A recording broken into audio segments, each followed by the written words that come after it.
तो हेलो बच्चों, तो फिर आपका स्वागत है डीके झा कॉमर्स क्लासेस में।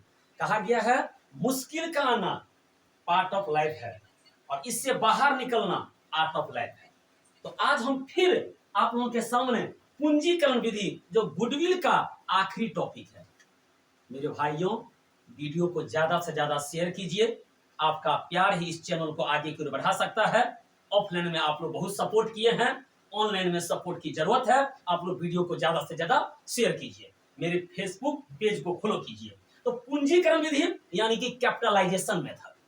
कैपिटलाइजेशन मेथड बहुत हल्का टॉपिक है। बुक में जो कैपिटलाइजेशन मेथड का जो फॉर्मूला है बहुत लंबा चौड़ा फॉर्मूला है बुक में कैपिटलाइजेशन मेथड का, लेकिन अपना बना हुआ फॉर्मूला है। कैपिटलाइजेशन मेथड के आधार पर अगर पूंजीकरण विधि के आधार पर अगर आपको गुडविल निकालने के लिए कहेगा तो कुछ नहीं करना है मेरे भाई। सबसे पहले निकालेंगे एवरेज प्रॉफिट गुडविल बराबर एवरेज प्रॉफिट गुने 100 बट्टा रेट ऑफ रिटर्न, वही बात 10%, 20%, 5% वाला, अब माइनस कैपिटल इन्वेस्टेड जो पूंजी को इन्वेस्ट किया गया होगा 50,000, 1 लाख, 2 लाख, 3 लाख, वो दे दिए।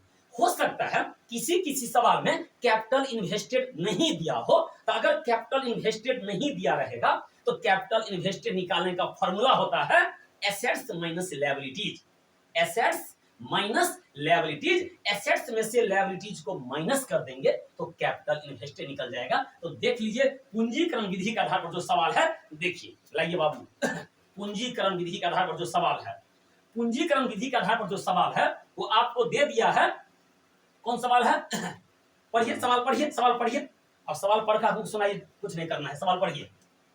पूंजीकरण विधि के आधार पर जो सवाल है, एक फर्म की पूंजी 40,000 है और इसके पिछले 3 वर्ष के लाभों का औसत 9,000 है।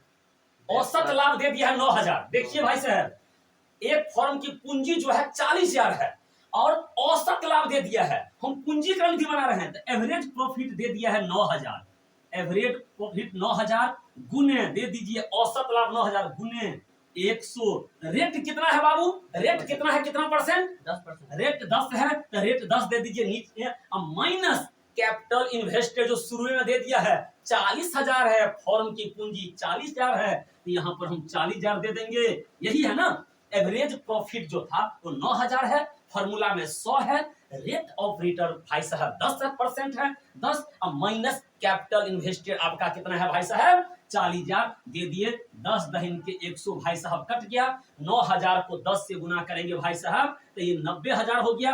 अब माइनस ये 40,000 हो गया। ये आपका आंसर हो गया 50,000। भाई साहब दिक्कत है क्या बाबू? 50,000 है तो ये आपका हो गया कैपिटलाइजेशन मेथड। सबसे आसान टॉपिक कि कैपिटलाइजेशन मेथड में कुछ नहीं करना है, छोटा सा formula average profit, average profit के जगह पर एवरेज प्रॉफिट दे दीजिए गुने 100, फॉर्मूले में है। रेट सब दिया रहेगा 10%, 20%, 5% दे दिए। अब माइनस कैपिटल इन्वेस्टेड तो आपका निकल जाएगा जो पूंजी दिया रहेगा। किसी किसी सवाल में कैपिटल इन्वेस्टेड नहीं दिया रहेगा तो एसेट्स माइनस लायबिलिटीज, एसेट्स में से लायबिलिटीज को माइनस कर देंगे तो कैपिटल इन्वेस्टेड हो जाएगा। वीडियो को दबा से शेयर कीजिए। गुडविल का 3 टॉपिक क्लियर हो गया, लेकिन अभी और बाकी है। एक टॉपिक है जो औसत लाभ विधि का जो पार्ट था, भारित औसत लाभ विधि, वेटेड एवरेज प्रॉफिट मेथड, उसको हम साइड किए हुए हैं। जो अगला वीडियो में बताएंगे वेटेड एवरेज प्रॉफिट मेथड यानी कि भारित औसत लाभ विधि। लेकिन ये औसत लाभ विधि का ही एक पार्ट है, भारित औसत लाभ विधि। लेकिन और एवरेज प्रॉफिट, सुपर प्रॉफिट और पूंजीकरण विधि, कैपिटलाइजेशन मेथड, ये आपका गुडविल का 3 टॉपिक का जो सवाल था वो क्लियर हो गया। वीडियो को ज्यादा से ज्यादा शेयर कीजिए। फिर मिलते हैं अगले वीडियो में।